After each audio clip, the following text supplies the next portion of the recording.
malam hari ini kembali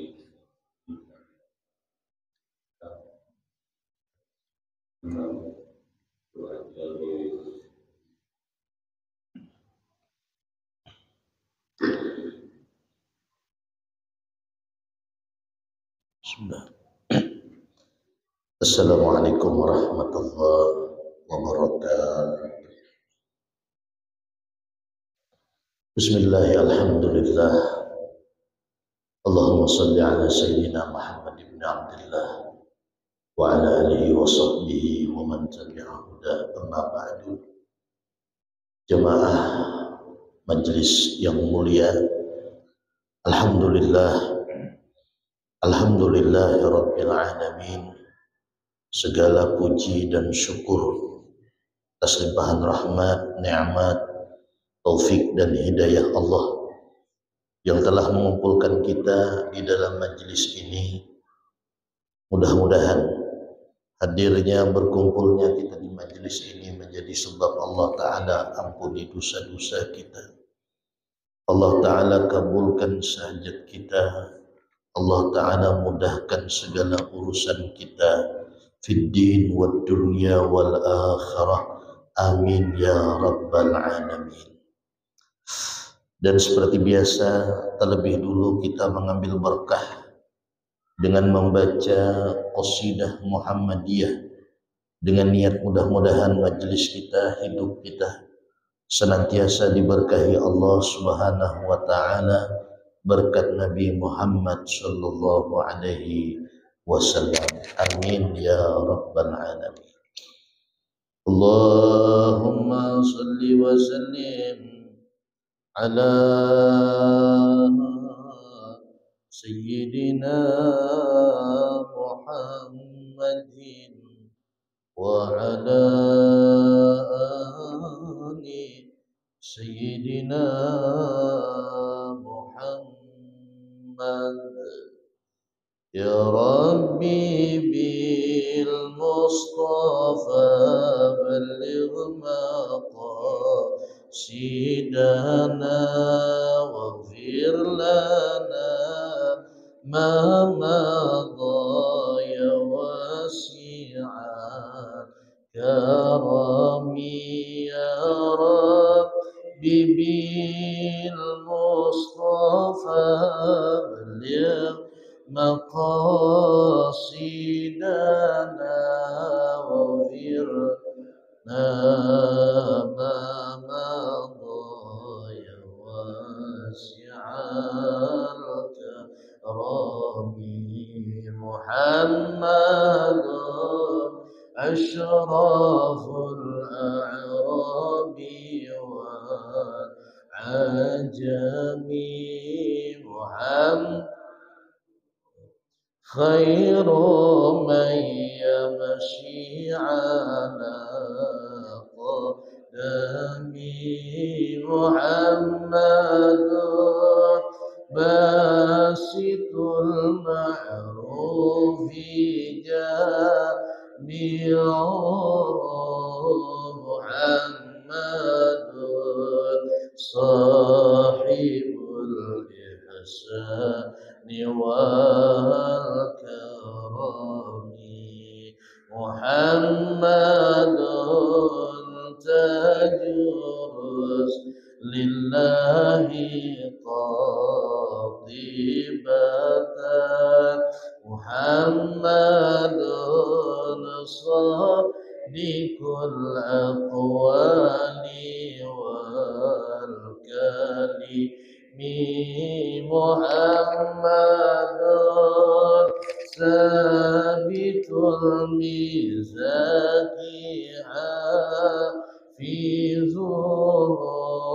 Muhammadun ghaibul akhlaqi wasiyami.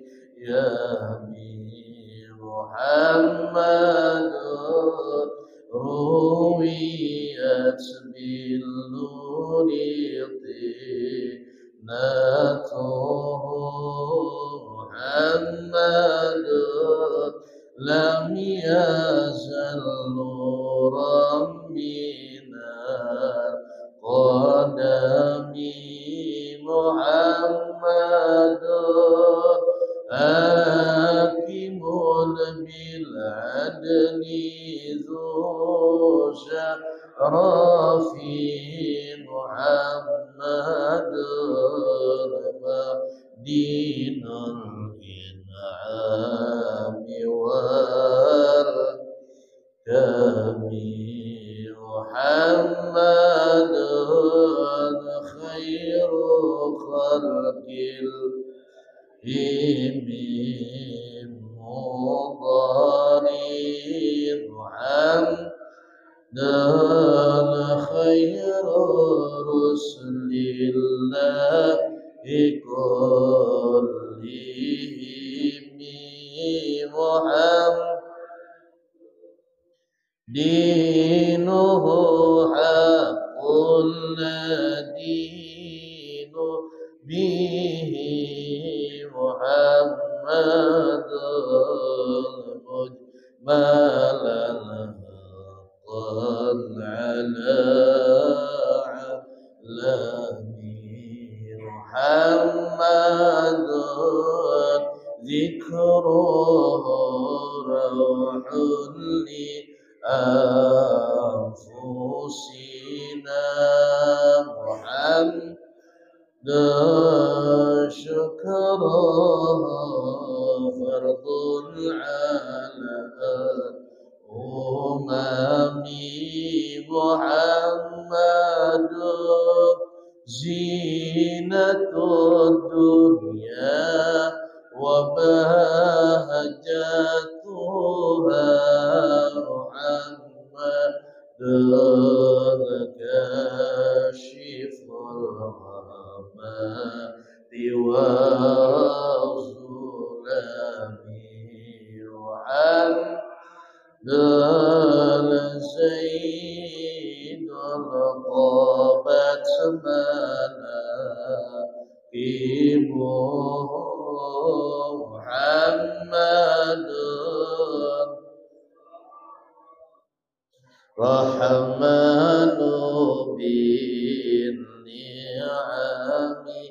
محمد صفوة لي وخيرته محمد طاهر من سائر التهم محمد ضاحك للضيف وكريم محمد جاره الله إلى يضامي محمد طابت الدنيا ببعثته محمد جاء بالآيات والحكم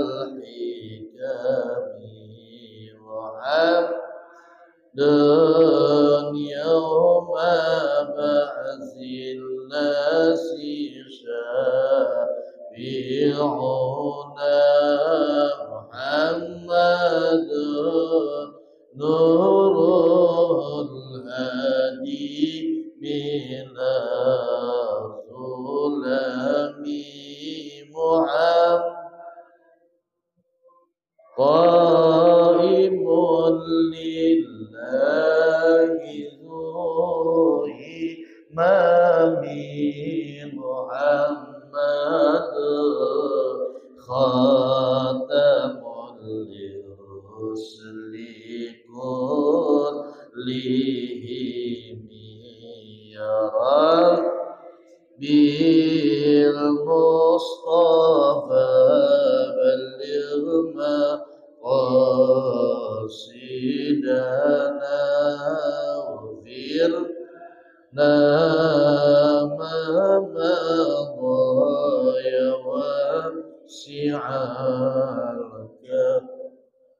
يا ربي بالمصطفى بلغ مقاصدنا واغفر لنا ما مضى يا واسع كرامي. اللهم صل وسلم وبارك عليه وعلى آله إلى حضرة النبي صلى الله عليه وسلم وعلى آله وصحبه الكرام جميع الأنبياء والأولياء والصالحين والعلماء العاملين وجميع المصنفين الكتب المخرجين خصوصا لروح سلطان الأولياء الشيخ عبد القادر الجيلاني والشيخ جنيد البغدادي والشيخ محمد بن عبد الكريم السمان المدني والشيخ مولانا والشيخ بن عبد الله بن جرير والشيخ زيني بن عبد الغني البنجري والشيخ عبد الرحمن الصديق صاحب الولاية البنجري والشيخ محمد علي بن شيخ عبد الله التمكلي ووالدينا ووالدهم وشيخنا معلمين وأستاذنا أن الله ينفعنا بعلومهم وأسرارهم وأنوارهم في الدين والدنيا والآخرة. شيء لله لنا ولهم الفاتحة. أعوذ بالله من الشيطان الرجيم. بسم الله الرحمن الرحيم. الحمد لله رب العالمين الرحمن الرحيم مالك يوم الدين. إياك نعبد وإياك نستعين. اهدنا الصراط المستقيم صراط الذين أنعمت عليهم غير المغضوب عليهم ولا الضالين.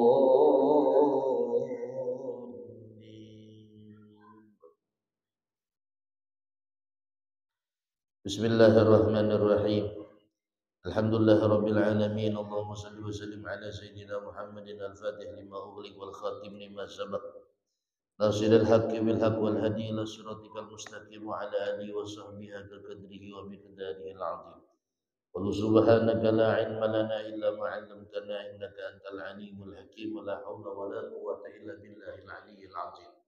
اشرح لي صدري ويسر لي أمري واحلل عقدة من لساني يفقه قولي وسدد لساني واهد قلبي بجاه النبي صلى الله عليه وآله وسلم. Jemaah majelis yang mulia, alhamdulillah. Alhamdulillah ala kulli hal, kita bersyukur pada malam hari ini di waktu yang mulia, di tempat yang mulia, kita ditakdirkan Allah duduk di majelis ilmu. Mudah-mudahan kita duduk di majelis ini termasuk salah satu daripada hadis Nabi sallallahu alaihi wasallam, man salaka tariqan yaltamisu fihi ilman sahalallahu lahu bihi tariqan ilal jannah. Kata Nabi, orang yang waktu di dunia dimudahkan oleh Allah kakinya melangkah menuju majelis-majelis ilmu, kelak di akhirat Allah akan mudahkan ia melangkah masuk ke dalam surga. Mudah-mudahan kita hadir di majelis ilmu ini, kelak di akhirat kita dimasukkan oleh Allah ke dalam surga. Amin ya rabbal alamin. Itu tujuan utama kita. Tujuan utama kita itu.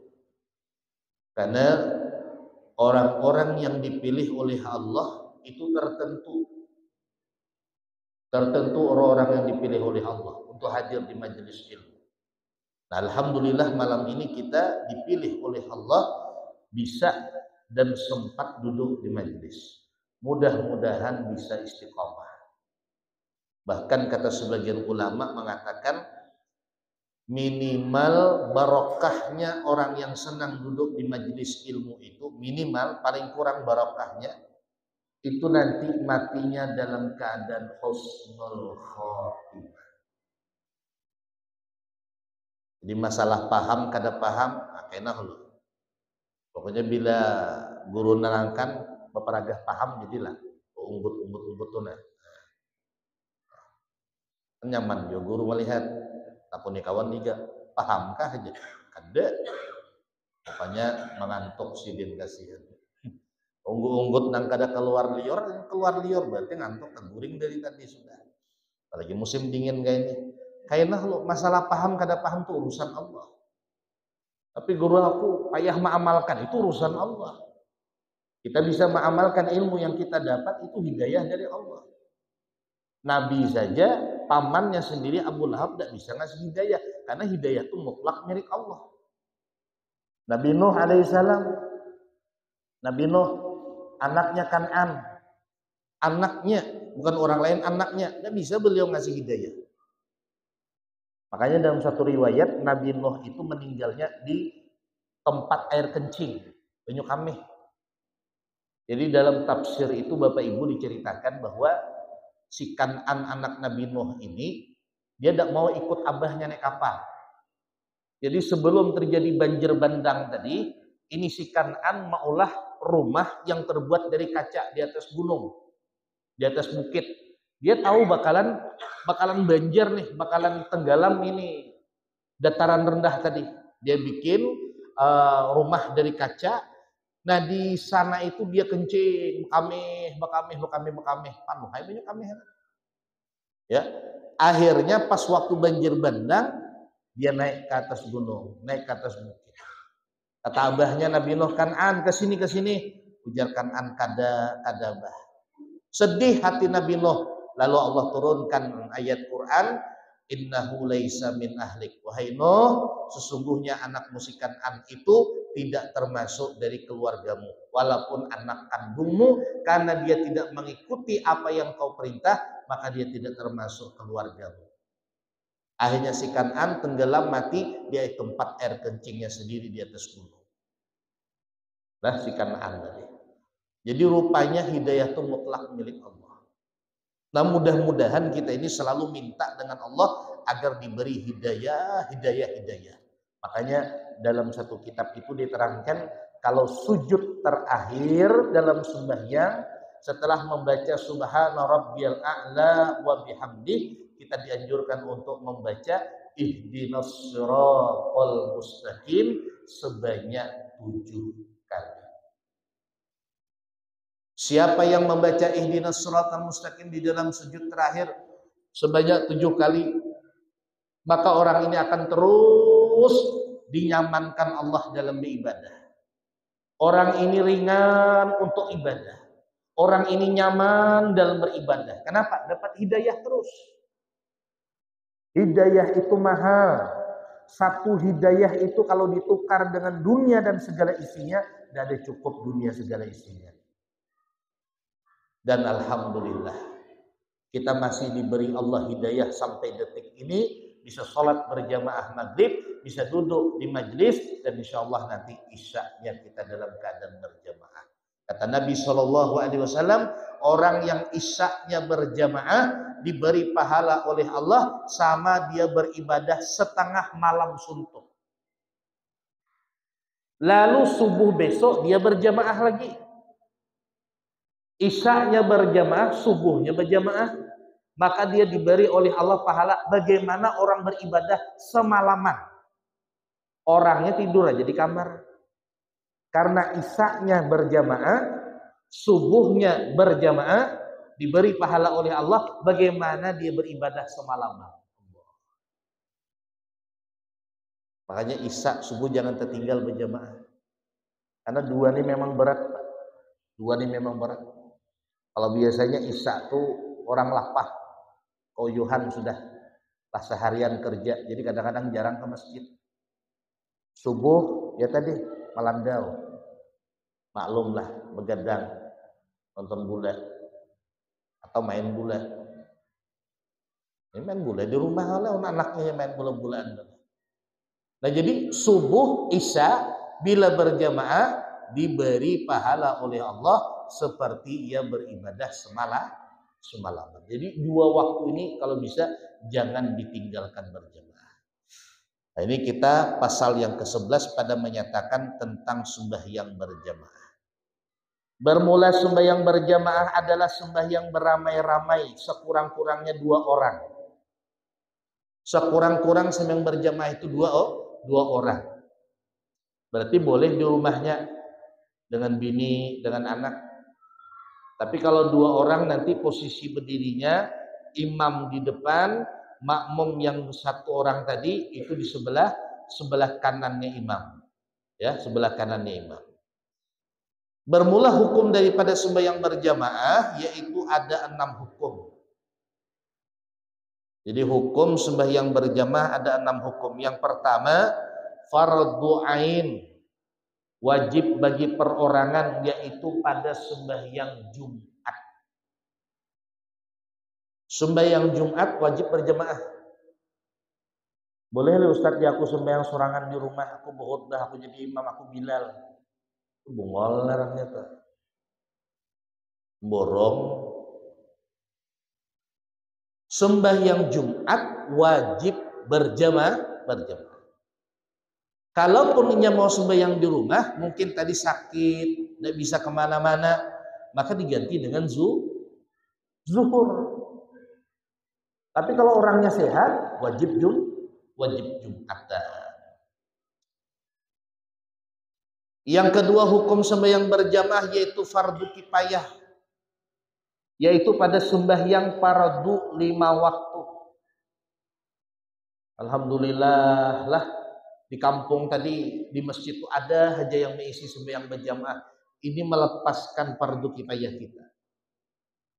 Kalau seandainya satu kampung itu tidak ada yang berjamaah, masjidnya kosong, suraunya kosong, satu kampung itu berdosa, Pak. Karena tidak ada yang melepaskan fardu kifayahnya. Nah, jadi kita bersyukur alhamdulillah ada kaum, ada pengurus masjid, minimal 3 orang yang mengisi masjid tadi. Apalagi sebagian di kampung tuh, ya Allah, siang subuhnya. As-salatu khairum minan naum. Yang azan sidin, yang jadi imam sidin, makmumnya berdua. Haji udut. Makmumnya berdua. Tuha-tuha pelang makmumnya. Ya Allah. Kitanya alhamdulillah Pak Allah. Sampai di mana-mana masjid di Tembilah ini subuhnya ramai, alhamdulillah. Berkah kampung kita ini berkah. Tembilah ini berkah.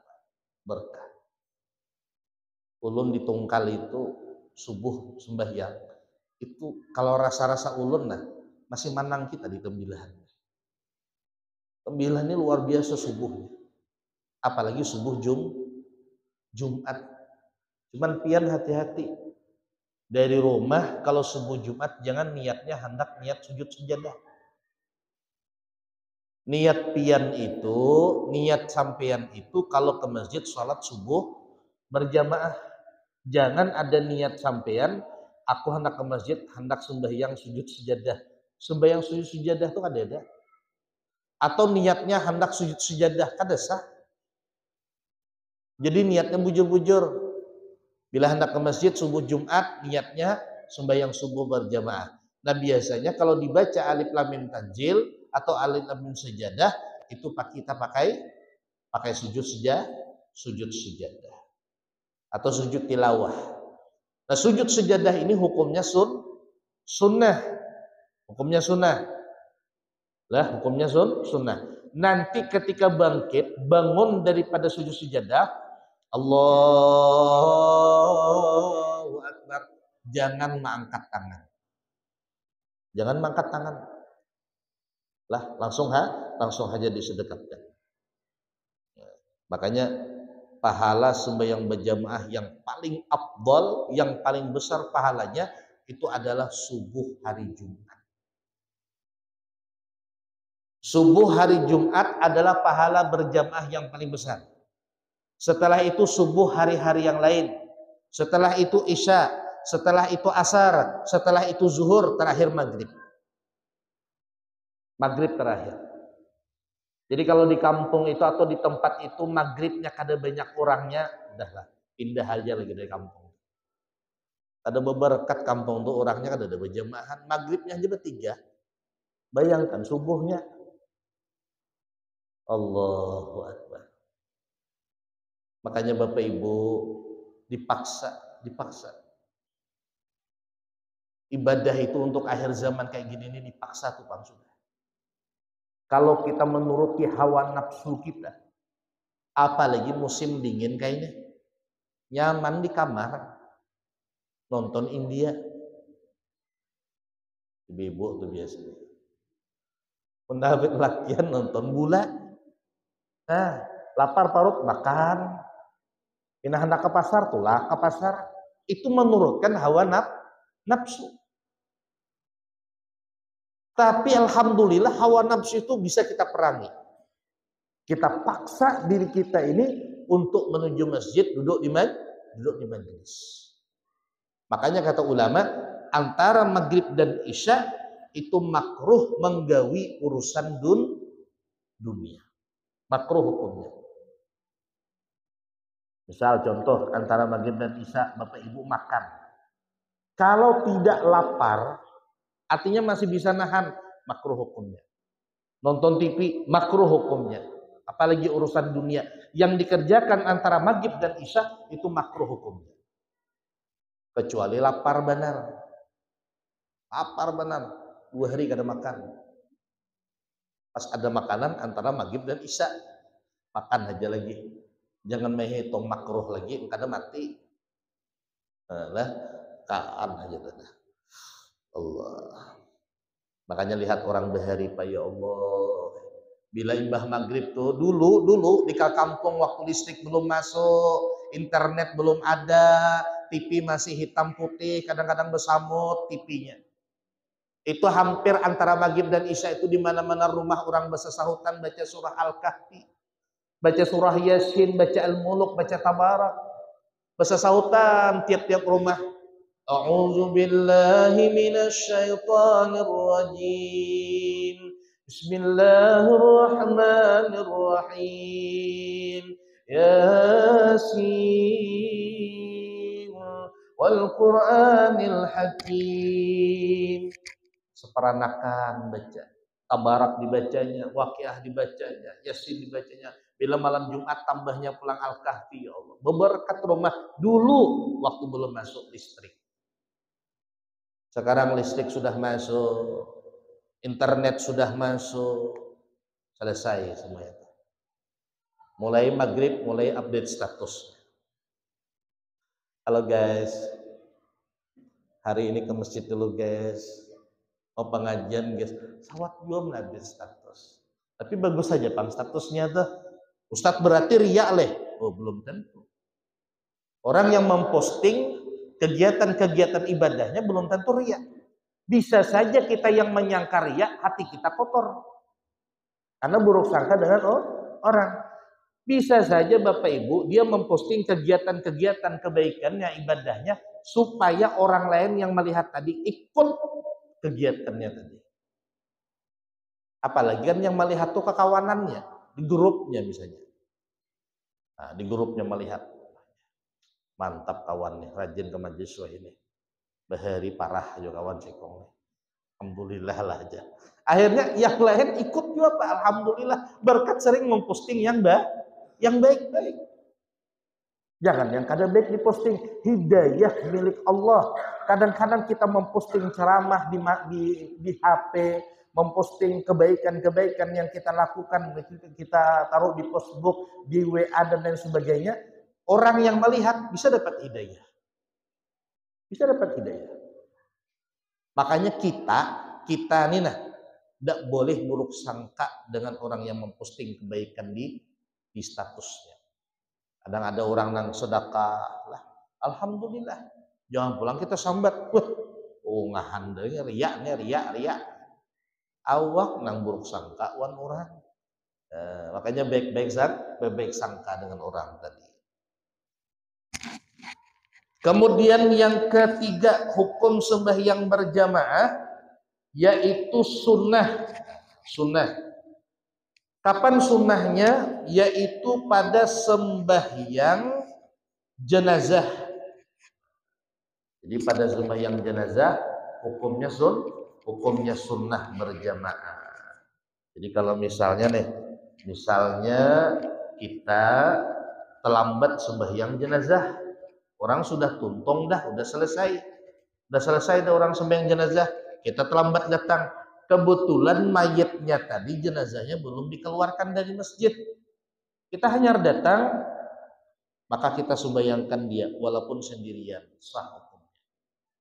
Karena berjamaah di dalam sholat jenazah itu hukumnya hanya sunnah. Berarti boleh sendirian. Karena takutan kita kadang nyembahyangkan, amplopnya habis duitnya dah. Makanan lo tadi, ayam penyet. Sama ayam penyet, maka 2 bungkus pulang, 50.000 Bang isinya. Nah meninggal nih sugih orangnya. Makanya kadang-kadang kita nih pikiran kada baik juga kadang-kadang. Yang sudah nang sugih meninggal, alhamdulillah. Abal amplopnya baik.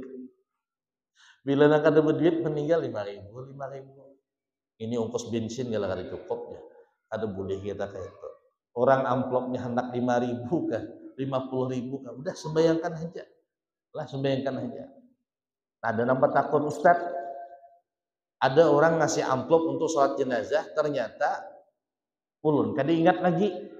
Diingat lagi. Jadi udah dikubur, hanya ingat kayak apa duitnya tuh. Nah, boleh hai diambil dimakan, cuma ganti sembahyang jenazahnya itu dengan sembahyang hadiah. Sembahyang hadiah. Kita sembahyang hadiah 2 rakaat, caranya usolli sunnatal hadiah lillahi ta'ala, saja ku sembahyang sunnah hadiah karena Allah Ta'ala, Fatihah sekali, ayat kursi sekali, alhaakumut takazur sekali, qul huwallahu ahad 11 kali. Nanti rakaat kedua kayak itu pulang Fatihah, ayat kursi, alhaakumut takazur sekali-sekali, qul huwallahu ahad 11 kali. Selesai, ya Allah, aku hadiahkan pahala bacaan pahala sembahyangku ini kesan almarhum sipulan. Maka sama itu gantinya. Sama gantinya. Nah, jangan pulang terlambat, marah aja. Insya Allah halalkan jenazah duitnya. Kalau pun datanginya malam-malam, tok, Assalamualaikum, ambil duit. Kok kada nyambayangkan aku malam-malam tuh. Ribut orang sekampungan. Allahu Akbar. Makanya sembahyang jenazah itu Bapak Ibu bagusnya minimal 40 orang. Minimal 40 orang. Tafdhol. Makanya kita ada mungkin keluarga yang sudah sakit-sakitan ya, atau kitanya yang puyo sudah penyakit macam-macam. Udah siapkan aja lagi persiapan untuk meninggal. Dan kapannya kalau perlu jahit sebaik-baiknya. Apalagi amplopnya siapkan. Ambil 40 amplop. Kalau perlu 50 amplop. Jangan 30 amplop. Bagusnya 40. Untuk orang-orang yang membahayakan jenazah kita. Karena kata Nabi Shallallahu Alaihi Wasallam 40 orang yang menyembahyangkan jenazah, maka orang yang disembahyangkan ini diampuni Allah dosa-dosanya. Diampuni Allah dosa-dosanya gara-gara ada 40 orang Islam yang menyembahyangkan jenazah. Apalagi kita nih berduit. Nah isi 50.000 kali 40 berapa Bu? Ibu ini harap hitung duit. Dah aku serius 4 juta lah, 2 juta lah. 50.000 kali 40 berapa lah? 10 2 juta Pak ya? 2 juta. Berapa lah 2 juta tuh? Banyak duit. Yalah. 2 juta nah kumpulkan. Nanti pulang untuk talqin. Berapa? Pasaran berapa aja? Jangan kaum pasaran 150. Aku 5.000 gen lah. Karena mau aku mati 5.000 aja. Abah guru sekumpul itu Pak. Tuan guru sekumpul Guru Zaini Martapura. Beliau itu sebelum meninggal udah lengkap semuanya. yang mentalkinkan tuan guru ini, yang jadi imam tuan guru ini, yang memandikan jenazahku tuan guru ini. Itu sudah wasiat. Belum beliau meninggal, udah ada wasiat. Hebatnya lagi, tiap guru yang memandikan, tiap guru yang menjadi imam, tiap guru yang mentalkinkan, itu sudah beliau siapkan amplopnya. Sekali dibuka amplopnya, ini tuh gurunya, guru Muas namanya. Guru Muasnya langsung bercerita, Sidin tukang mandikan, abah guru sekumpul, sudah disiapkan amplopnya sebelum Sidin meninggal. Berapa isinya Bu? 10 juta. Itu bahari 2000 berapa itu? 2005. Kan banyak tuh 10 juta. 10 juta memandikan orang. Ya Allah. Kita ini kadang-kadang ada di kampung tuh 20.000 dan kasihan yang mandikan. Singkal, pinggang. Makanan mayatnya nih jo bahir ya terus. Kadang mau tuntung keluar terus di istinja sejam ada istinja menggetar ada tangan kawan kedinginan nama istinja kan. Aduh jangan nang yang tukang mandikan nih kau nih ya ada lagi hidup mati gila nyusahkan orang aja kok. Anggaplah kita tuh sedekah. Anggaplah sedekah. Lain halnya mau kita nikah ada berduit. Duit banyak, ada apa-apa. Lah, talkin berapa yang talkinkan tuan guru tuh? 10 juta juga. Yang jadi imam 10 juta juga. Ya Allah. Tambah guru sekumpul itu memang luar biasa. Nah, luar biasa. Jadi kan ada salahnya, tergantung kita. Mandak amplop tadi berapa isinya. Anggaplah saja, anggaplah sedekah. Dianggap sedekah. Kemudian yang keempat, hukum sembahyang berjamaah. Yaitu hukumnya mubah, boleh saja. Artinya sunnah kada, makruh kada. Boleh-boleh saja. Yaitu seperti sembahyang rawatib dan sembahyang tasbih. Sembahyang tasbih, kan biasa tuh ada berjamaah. Kalau Ramadan kan ada berjamaah seminggu sekali kan sembahyang tasbihnya. Boleh enggak? Boleh. Kada sunnah kada hukumnya berjamaah sembahyang tasbih itu, tapi hukumnya mubah, boleh saja. Artinya bila dilakukan ya kada apa-apa. Lagian juga kalau kita nih Bapak Ibu sembahyang tasbih itu berjamaah semangat kita, ada terasa uyuhnya. Coba ibu-ibu boleh ke rumah, hampar sejadah sembahyang tasbih, sangguplah. Tidak ada kisah lagi membulik ke rumah tuh dah, wallahu alam tuh bang sudah. Tapi kalau diumumkan di masjid pengumuman ibu bapak nanti malam Jumat setelah Isya, setelah sholat fardu Isya kita sholat tasbih berjamaah. Itu banyak yang umpat, banyak yang ikut. Kenapa? Ada yang membawai jadi imam berjamaah. Tapi kalau sembahyangnya sendiri-sendiri, wallahu a'lam. Lamah sembahyang sendiri-sendiri, Pak. Lah, maka dari itu dianjurkan kita kadang-kadang sholat tasbihnya berjamaah. Bisa Bu sembahyang tasbih Bu? Insya Allah. Pahalanya itu Bapak Ibu sembahyang tasbih ini, dosanya yang kecil dan yang besar diampuni Allah. Biasanya amalan-amalan itu menghapus dosa-dosa yang kecil. Ini sembahyang sunnah tasbih menghapus dosa-dosa yang kecil dan yang besar. Dan dosanya yang disengaja dan yang tak disengaja diampuni Allah. Dan dosanya di waktu sendirian dan di waktu banyak orang diampuni Allah. Itu berkat sembahyang tasbih. Karena memang berat tang sembahyang tasbih. Engkau kurang anu raum juga. Raum caya. Nah, apalagi nang kada tapi peringatan lagi menghitung tasbihnya kada mau sampai-sampai 10 dah, sangkanya 3 masih. Jadi kita nang kada peringatan, ngalih sembahyang tasbih. 2 jam kada talah-talah belum. Jadi jana anak apa abah nih kada talah-talah sembahyang. Sekali talah ya alhamdulillah 2 jam. Batu raom sin pingsan. Ya Allah. Aku jaga sembahyang tasbih kada lagi aku sing jaga aja deh. Kan baca tasbihnya 15 kali. Sidin kada peringatan. Subhanallah. Perasaan 3 kali aja. Ya Allah, siannya. Nah, jadi kita mumpung nak ingatan nih masih kuat, ayo sembahyang tasbih.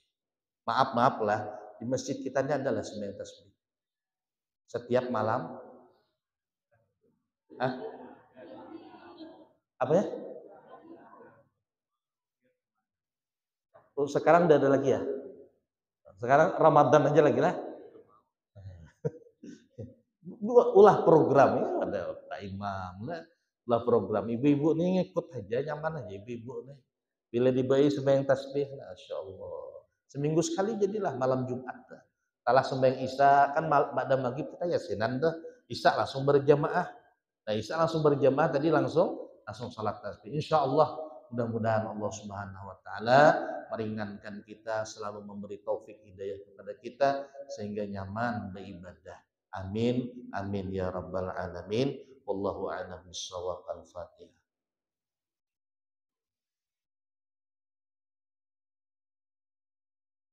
Amin. Bismillahirrahmanirrahim. Alhamdulillahirabbil alamin. Allahumma shalli wa sallim ala sayyidina Muhammad wa ala ali Muhammad. Allahumma ighfir lana ma akhtana wa ma ta'ammana wa ma asrarna ya muqallibal qulub. Sabbit qulubana ala dinika wa ala ta'atik. Subhanakallahumma bihamdik. Asyhadu an la ilaha illa anta nastaghfiruka wa natubu ilaik. Wa sallallahu ala sayyidina Muhammad walhamdulillahi rabbil alamin. Taqabbalallahu minna wa minkum.